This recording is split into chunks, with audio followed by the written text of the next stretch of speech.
Storytelling is how culture, values, and your perceived identity can be passed down.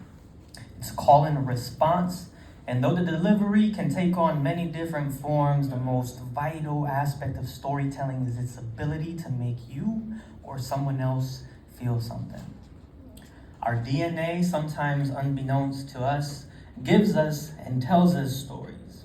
And in our life, we experience series of moments, and moments that pass but create new ones that we carry on with us. These are a few of mine. 2000. As a young kid, my backyard and the sun were my favorite companions. The sounds of the south side were the usual.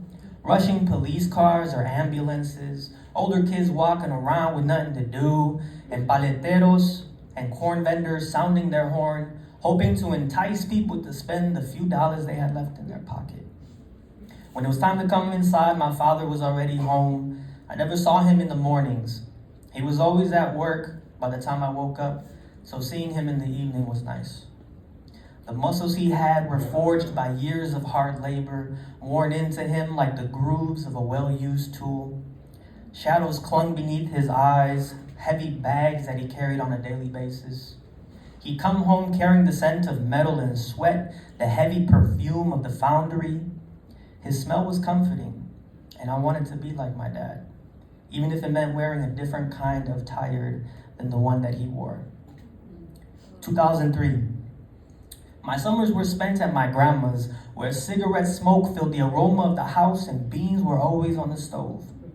I was watching The Box, taking a break from the summer heat outside. A music video came on.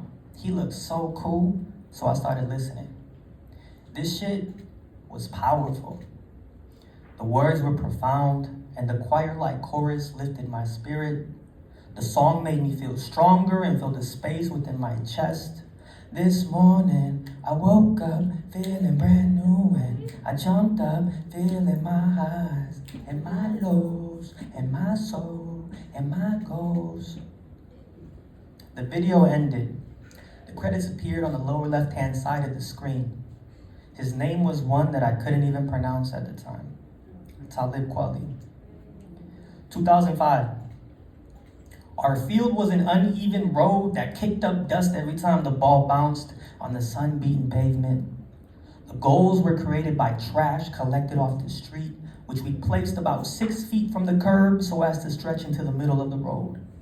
The unpaved streets of the barrio of San Sebastián in León, Guanajuato, Mexico, taught me that joy does not need smooth roads. It can be found in the chaos, in the moments when you're chasing the ball and nothing else matters. 2007. My school days were from 8 a.m. to 5 p.m., followed by a study hall from 7 to 9 p.m. An all-Latino boys middle school that was started with the goal of keeping young boys off the streets. 2 memories to share tonight, but the brightest were the laughs that were shared. And not just any kind of laughs, but the kind that you only knew if you knew, you know what I mean? The kind that only makes sense if you grew up having to translate documents for family members. The kind that only makes sense if you understood that love sometimes looks like a plate of food. The kind that only makes sense if you shopped at the thrift store before it was trendy. Yeah. Damn, y'all really fell down. The kind that only makes sense if you grew up being afraid of el cucuy and la chancla. The kind that only makes sense if you slept in the living room because your relative recently migrated to the US again. Yeah. The kind that only makes sense if you prayed in 2 languages. 2009. Calling my grandma every evening at dinner time was an unspoken ritual. We lived upstairs, she lived downstairs. Abuela, ¿ya comiste? ¿Quieres fideo con pollo? My grandmother started working when she was about 11, started smoking when she was 12, and worked as a field laborer in Texas until she moved to Milwaukee for industrial work. As I got older and moved out, my routine no longer consisted of calling to ask if she had eaten dinner. Despite this, I would still stop by often. Many times it was a resting spot for me, an oasis where I could sit down from a fast-paced life and aimlessly watch whatever was blaring on the TV screen. Instead of dinner, we would share cigarettes. Feeding someone is more than filling their stomach. Sometimes nourishment looks like quiet companionship. 2011. I was heavily involved in sports. I was pretty decent at them too, at least that's what I think. I was playing in a soccer tournament hours away in another state, I think in Kansas City. The home side seating was almost empty, but at one point in the game, I looked into the crowd and saw my mother in the stands. She loved road trips, and she loved me. So she had decided to take a surprise trip with a good friend of hers to come cheer us on. After the game, she greeted me with a hug and kiss and a good game, mijo, despite performing poorly. She handed over, that wasn't meant to be funny. But that's love though, that's love, right? I already knew what it was. Her renowned, I think I skipped along, my bad. She handed me over a pack wrapped in aluminum foil. I already knew what it was. Her renowned quesadillas. She pulled out another 10 packs or so. I thought to myself, I can't finish all that. She started calling out my teammates to give them some food as well. All of us were posted in the parking lot by the bus, laughing, joking, and chatting it up. In the middle of it all was my mom. Love feeds more than one mouth. It spills over and touches everyone in its reach. 2017. It was just us at the table.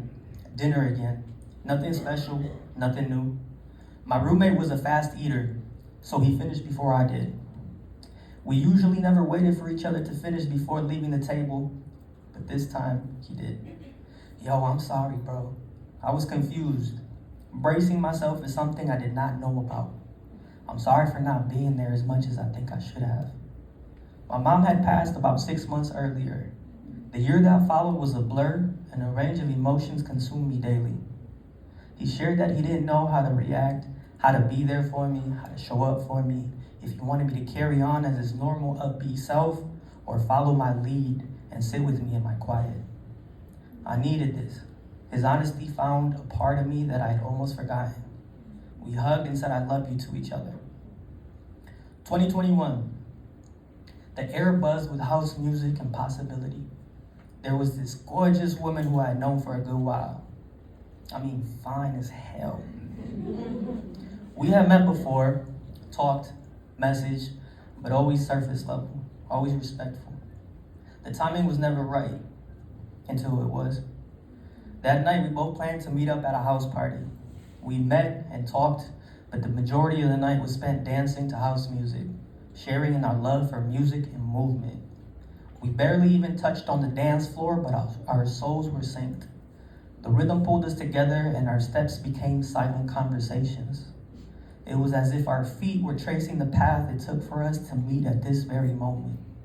The night ended with a kiss and the beginning of a dance that I never want to end. That's it.